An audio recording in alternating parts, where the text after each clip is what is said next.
రాజేంద్రనగర్లో drugs కలకలం రేగింది. Sun city వద్ద 270 గ్రాముల MDMA డ్రగ్స్ ను శంషాబాద్ ఎక్సైజ్ బృందం సీజ్ చేసింది. ఓ యువకుడితో పాటు లేడీ కిలాడి అరెస్ట్ అయింది. సన్ సిటీ వద్ద డ్రగ్స్ విక్రయిస్తూ ఉండగా ఎక్సైజ్ పోలీసులు రెడ్ హ్యాండెడ్ గా పట్టుకున్నారు. మహారాష్ట్ర, మధ్యప్రదేశ్ కు చెందిన ఇద్దరిని అదుపులోకి తీసుకుని విచారిస్తున్నారు. ఓ ఈవెంట్ మేనేజర్ కు డ్రగ్స్ విక్రయిస్తూ ఉండగా పోలీసులు పట్టుకున్నారు. NDPS యాక్ట్ కింద కేసు నమోదు చేసి దర్యాప్తు చేస్తున్నారు పోలీసులు.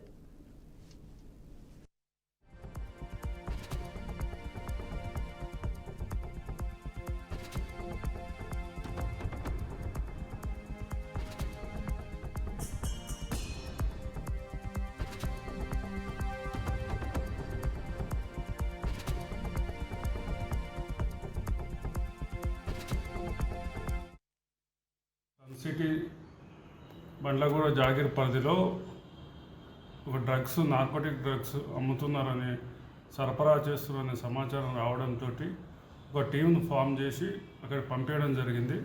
వాళ్ళు దాన్ని అనుకున్న ప్లాన్ ప్రకారం వాళ్ళు ఆ టైంకి రావడం, ఆటోలో దిగి వెళ్ళిపోతుంటే వెంటనే అనుమానాస్పద వ్యక్తులను వెంటనే పట్టుకోవడం జరిగింది. అందులో ఒక మహిళ ఉంది, ఒక పురుషుడు ఉన్నారు.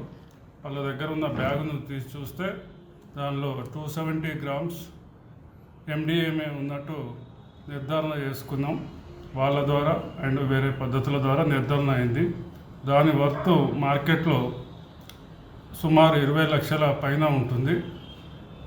అదేవిధంగా వారి వివరాలు అడగగా విచారణలో వాళ్ళు ఏం చెప్పిందంటే, వాళ్ళు చంద్రాపూర్కి చెందిన వ్యక్తి మహిళ అక్కడ ఒక నిషాబేర్ అనే ఒక వ్యక్తి నుంచి ఆమె రెగ్యులర్గా తీసుకొచ్చుకుంటూ ఇక్కడ కొంతమంది ఈవెంట్ మేనేజర్స్కు, IT కంపెనీ వాళ్ళకు అమ్ముతున్నట్లు ఒప్పుకున్నది, కన్ఫెషన్ ఇచ్చింది. అదేవిధంగా అతను అనుభవ్ సక్సేనా అని ఆమె మిత్రుడు ఉన్నాడు.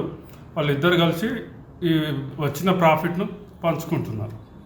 ఈ విధంగా వాళ్ళు చాలా రోజుల నుంచి చేస్తున్నామని ఒప్పుకున్నారు. దానిలో భాగంగా వాళ్ళని అరెస్ట్ చేసి అది ప్రాపర్టీని, వాళ్ళ ఫోన్లను, వాళ్ళ కాంటాక్ట్ నెంబర్స్ను అన్నీ తీసుకోవడం జరిగింది. స్వాధీనం చేసుకున్న ప్రాపర్టీని కోర్టులో ప్రవేశపెడతాం.